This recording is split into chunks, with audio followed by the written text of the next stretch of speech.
Hey everybody, this is Eric Redjet 505. Look at those beautiful bullet tips for my 416 Barrett that we're gonna reload.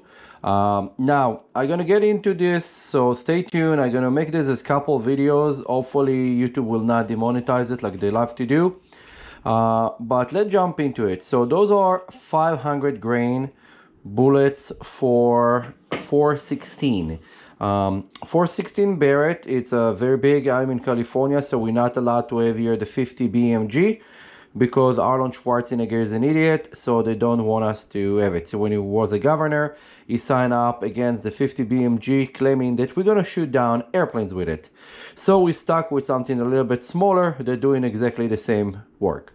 So this is 500 grain, and I have also 420, and I decided to go with the 500 because they don't show anywhere how to even deal with that. And this is get beyond ridiculous. Wherever I looked for any information, you could find information about 50 BMG, but nothing about the 416 Barrett. And then we have here our press. The press need to be, it's oversized press because those dies are huge.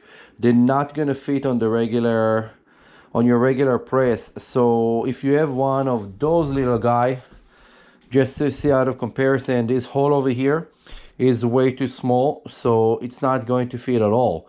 There's no adapter because the other hole is that big, and this is too small, and you don't have the power. It's literally don't have the power. Now another thing, if I already showed it, you see that I have a piece of wood here going all the way to the bottom. What I did, I can actually show it here better. Whenever you reload, you want to get maximum amount of power out of your press. So while you're doing that and your table is flexing, you're missing a little bit of the power here, and you're not getting a smooth action like you need. So what you do is always make the table to your height. What I did over here, I'm about 6 foot, so I set up the table to be to my arm going and doing this all the way down without any problem. So this is kind of my movement of my arm. Okay, now I did this. I got this table. It was very inexpensive actually. I like to recommend them, although they're not paying or anything. I got this at Harbor Freight. It was $130 and it's solid wood. It's not those IKEA junk that like condensed wood. So this is actually solid wood that they're putting together pieces. And what I did on the bottom over there, I end up putting those 4x4s, and those 4x4 make it a little bit higher for me. And then I got here this sandwich that make it stronger, and then I put a 1/4-inch aluminum plate that I drilled for those bolts, and I did it reverse than what people do. I hook it up all the way through the table, and then I have another 2 pieces of plywood underneath, holding it from underneath. So this is rock solid. Like no matter what you're gonna run through it, it will take it. So this is very important. Now, so let's go to what we're doing. This is very important because if you want to do a press of heavy gauge like the 50 BMG or the 416, this is something you need to do. Then you need to have tools handy that will help you actually catch this and that. Okay, this is your pin actually to remove your primers. So you have to set it up kind of each time you're going to reload, and the way that you do that, you're going to set it up so those two are touching, and then you back this thing up a little bit. You see no air, and this is good enough. But while you do that, you have to make sure that this is going to be tight. If not, it's going to get stuck in your bullet, and it's a major problem. Now, I have here a bullet that I already did. Okay, this is came out of the tumbler, and I'm going to show you in a second. I still need to clean the primer port, and those primer are huge. Just for comparison, I got here a primer.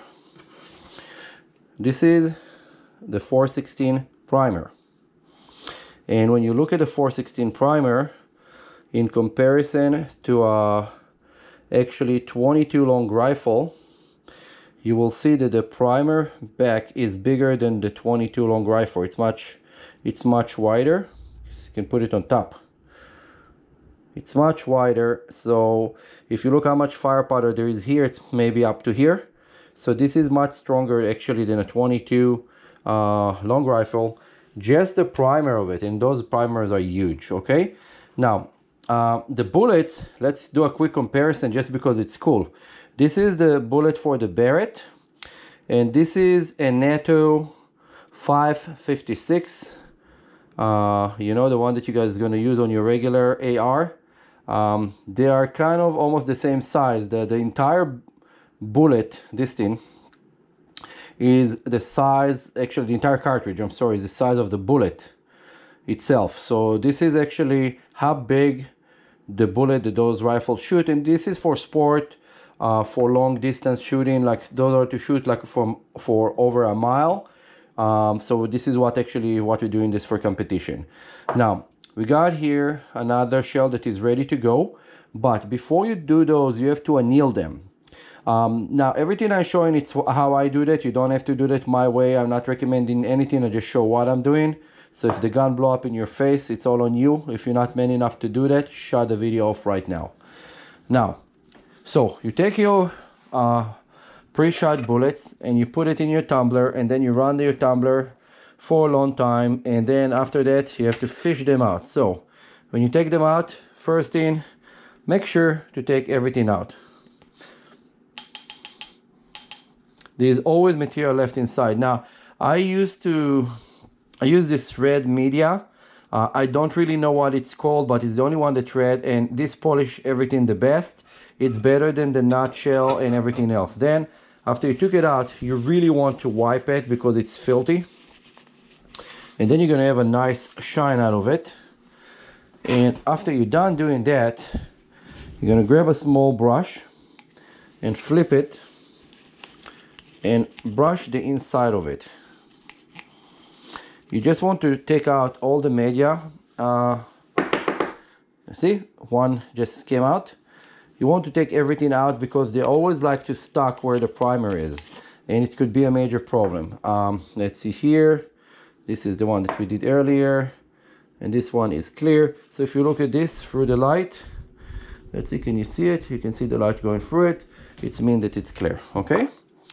Now, after you did this, and this is clean, next step, what you need to do, you have to anneal this. Now, I do not have a annealing machine that's gonna be that big. Even the trimmer, I have this Lehman trimmer, it cannot even fit inside of this. This is way too small. They did this up to like 338 LaPoa, and the engineer was not smart about it to make it all the way to 50 BMG because it's only the piece of plastic over here that needed to get changed. So I'm gonna 3D print an adapter for those, but meanwhile I'm gonna figure out a different solution. Now, these need to get annealed. So the way that I do that, and I saw a lot of people doing it the same method with a smaller bullet, and it's worked pretty fine.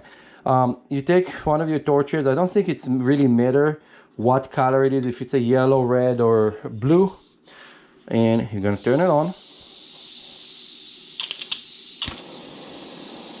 Wow, it's actually turned on the first time. It never does that.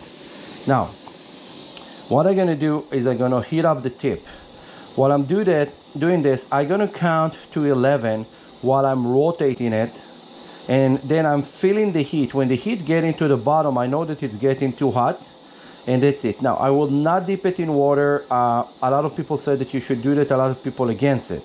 The machine that you actually use, the big one for annealing, do not do that, so I don't see a reason why. So let's do that real quick.